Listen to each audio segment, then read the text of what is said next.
Hi everyone, I'm going to share what experiences have contributed to my understanding of what it means to become a holistic and ethical social worker and provide examples of a discussion, reading, or other experience that has enhanced my class process. I entered the MSW program as a social worker working within Inuit communities for the last 5 years. I had a minimal perception of what holistic social worker was and what it meant to practice holistically. The Code of Ethics was a document I was required to read and sign before working at my agency, and my employer placed little emphasis on anything more than it being just that. When reflecting upon my organization, I would not refer to the workplace culture of my agency as being holistic. My personal worldview has changed with what I am experiencing in this course regarding what it means to practice ethically and holistically. I am appreciative of this course placing value on getting to know our own biases, prejudices, values, morals, and beliefs to gain insight on how best to relate to the community I serve and their value system.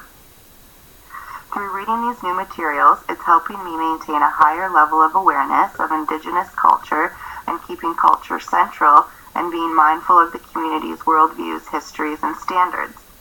I am also learning that it is okay to practice social work from the heart. In the South, practicing social work felt more like a business. Clients enter your office, you create plans for them rather than with them, and then move on to the next file. This way of practicing has never sat well with me, and I've always felt unbalanced in my approach working within the two worlds. 1, practicing holistic social work, while 2, balancing my agency's mainstream expectations. I am relieved to learn that when I share tears with a client or make a personal disclosure, I am not crossing a boundary into unprofessionalism if done so with dignity and integrity for the client relationship. I am learning now that one can practice ethically and holistically, harmoniously. Through discussions and readings, I can name my ethical dilemmas better, critically reflect, and feel less shame towards developing strong connections with clients and healing myself while healing communities.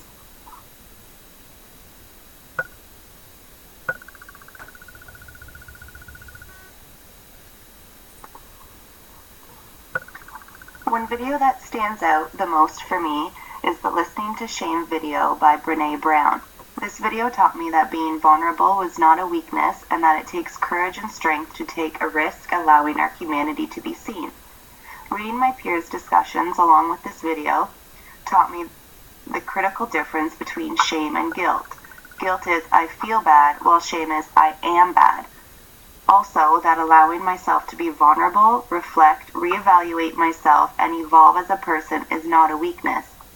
In my family and culture, we do not take the time to embrace each other's differences or provide the time and space to support someone who is in need like we should.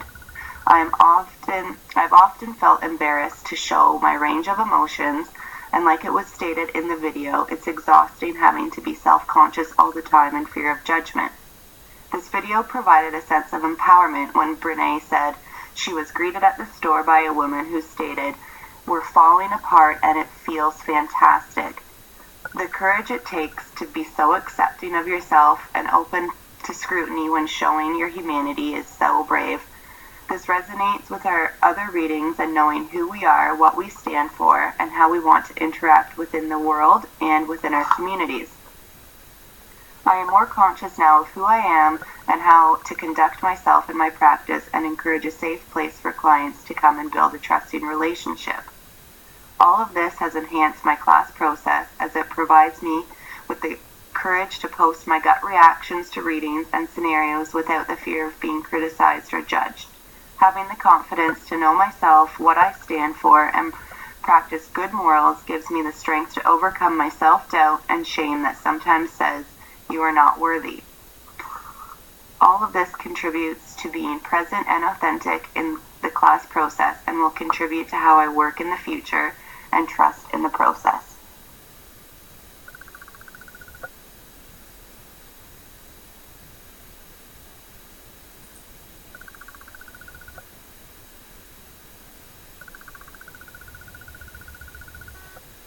Hi everyone, it's Lonnie.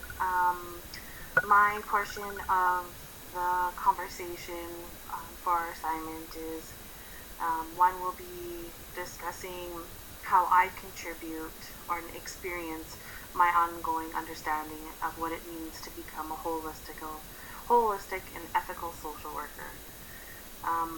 For me, I feel like my contribution and my understanding of holistic, ethical social work is working in a place of tradition and connecting community with language and ceremony. For me, I've learned this through my own teachings and my own values from my mother and from my father. I've incorporated them into my own practice. So for me, when I'm working with my families, and especially back home in Manitoba, I was able to work with my youth by taking them to the sweat lodge and to ceremonies that they were familiar with or not familiar with, to help in that process of reconnecting to their culture, and being able to work together in a way that we would be able to help with that healing that needs to happen, and as well as with the family. Also when I'm working with families, I always like to bring in a sharing circle so that we can discuss some of the things that have that are ongoing with the family. So if there's a child that's coming into care, I'd like to bring the family all together, and family that is there to support them, as well as community members who are there to support them.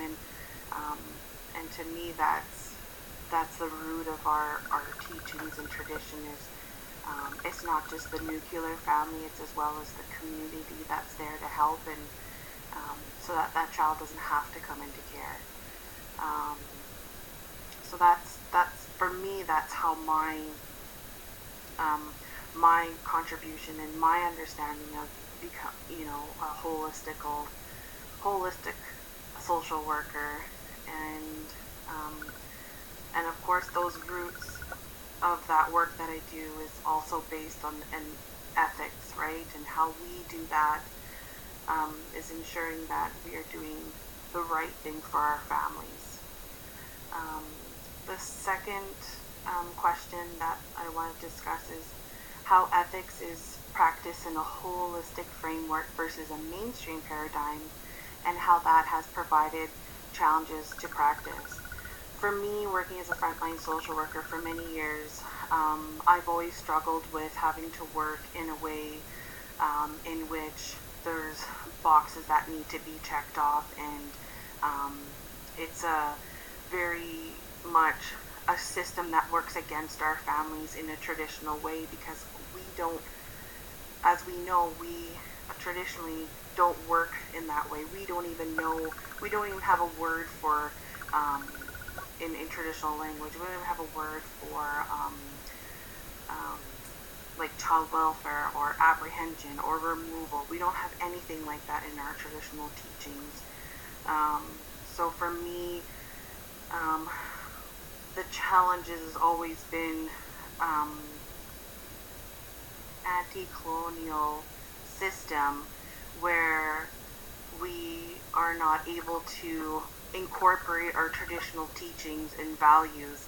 So for me, I've always been able to do that kind of work with our families and community, even when I was in Manitoba, and now here on the West Coast, I'm still able to do that work of my teachings and my values, as well as incorporating the teachings and values of the nations here, which are very similar, right, in terms of respect and the value of the child and the value of community. So for me, these are the ways in which I practice a holistic framework in a mainstream work. Thank you so much for listening. Bye.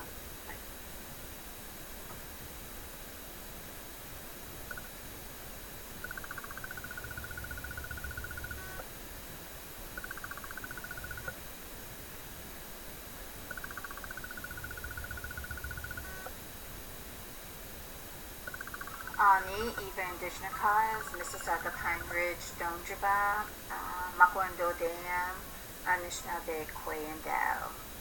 Hi, my name is Eva. I'm going to talk about what holistic social work means to me.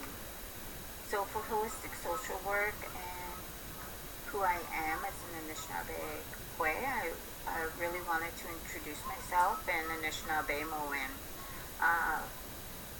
For myself, and my identity, it's rooted in language, land, and in ceremony.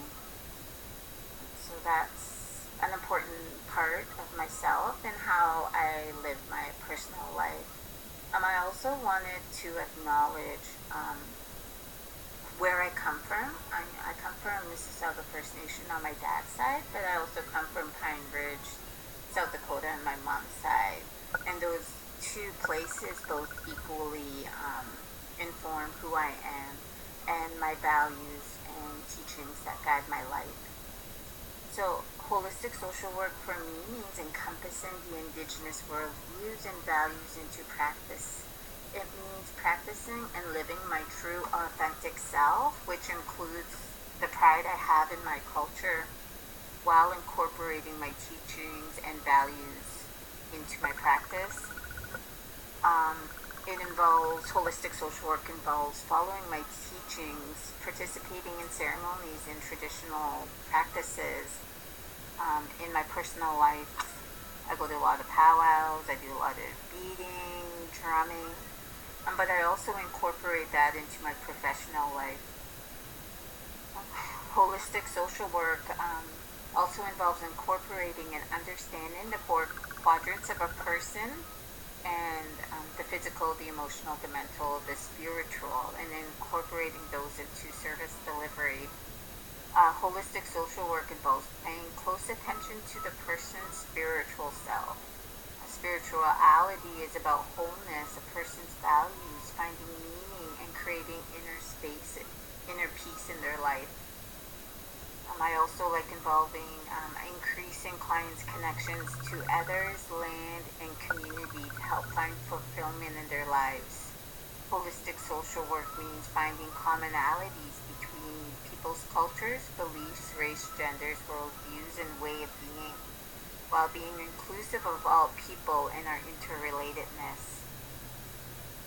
Holistic social work involves understanding the client's historical disparities, contexts, and legacies in order to fully understand the client's current situation. For myself, holistic social work involves debriefing with elders when it comes to spirituality to ensure you are practicing ethically and in a good way, as well as following your social work ethical standards of practice. Holistic social work for me involves incorporating the values and what these values teach.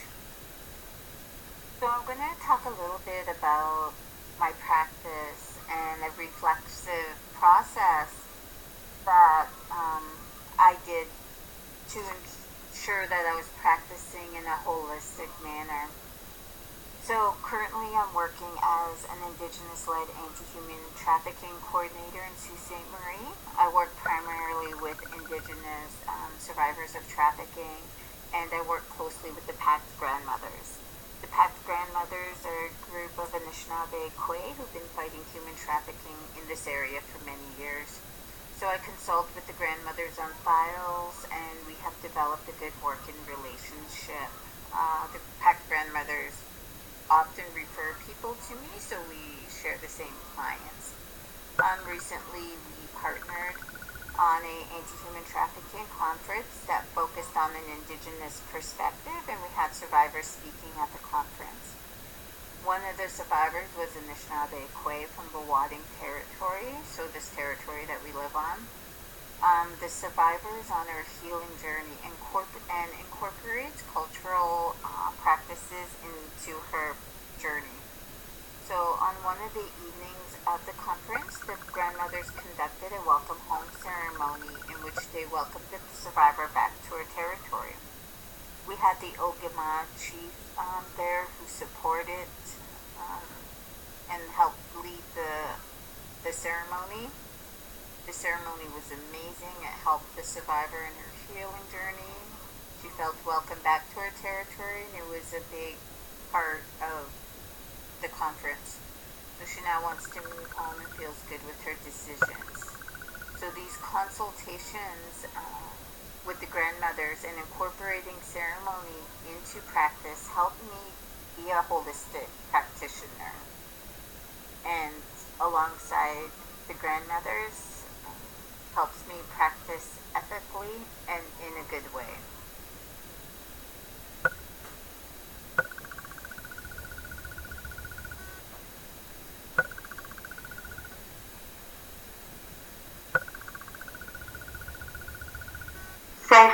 SWK. My ongoing understanding of what it means to be or become a holistic and ethical social worker or practitioner is being influenced by every experience I have had so far, and not only this class, but the other MSW courses I am taking. The readings, the lectures, the videos, they have all broadened my horizons and allowed me to truly consider how I will interact with the people I will journey with in the future. I am not currently a social worker, but this new information and all this precious learning is preparing me and helping me shape my future practice. That is actually one of the first principles I learned about holistic social work. To be mindful, to consider, to reconsider, to take the time to think about what, how, and why I am doing something. Am I practicing in a way that harmonizes with my values? Do I know what my values are as a person, as a professional? Do I have any influence at all in the way I practice?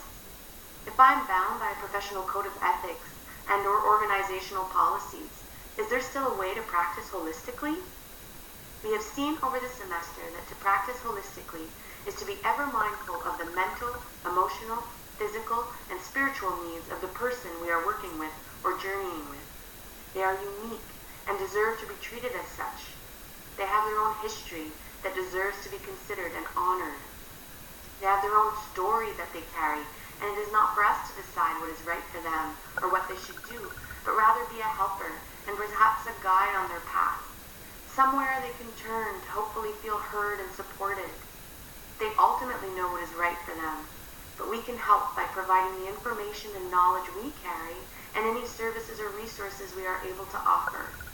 We must also remember that although most of us are in a counseling position and have a more individualized approach to helping, it is important to always be aware of the broader societal problems that are contributing to or are the source of this individual and their family needing help, and that human rights, peace, social and economic justice, or social activism need to be an integral part of our practice as well. We have been so fortunate this semester through our discussion posts to witness some of the remarkable work that our fellow classmates are doing. There are many examples of ethical practice and of holistic practice in those posts, and many, if not all of them, are impacting my current work and how I plan to practice as a holistic practitioner. I am thankful to have also witnessed examples of ethical practice by my colleagues in my current position as an employment and training counselor. We are not mental health professionals, however, we are keenly aware of the ever-growing mental health issues that our clients are struggling with and are doing everything we can to equip ourselves with the tools we need to help and support them. We are taking training on the most common issues facing our clients and learning the best way to help them cope.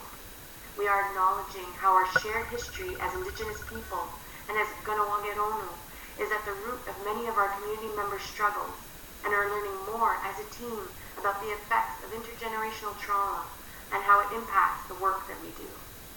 We are also continuously reviewing our policies and practices to make sure they are more inclusive and are deliberate, helpful, and respectful. On a more personal note, I thought I would share a little story or example of my own therapist's holistic practice. I had been seeing my therapist for over 20 years now, and she had always been caring, supportive, understanding, and knowledgeable, but had never shared too much of herself. All I ever really knew was her professional journey and that she had a son. In 2008, I lost my mother, suddenly and tragically. Obviously, I quickly made an appointment to see Marianne, and of course she was comforting and kind and had some great advice on how to cope. But at the end of that session, she also gifted me with a personal note on beautiful stationery and shared how she too had lost her mother at around the same age as I, and how very, very sorry she was for me, that she understood what I was going through and that she would be there for me and help me as best she could to survive this tragedy and experience joy again. That day, our relationship changed. It deepened because of our shared human experience. She opened up a bit, just enough for us to connect as members of the same human family and realize that we are no different, her and I, just at different places in the circle.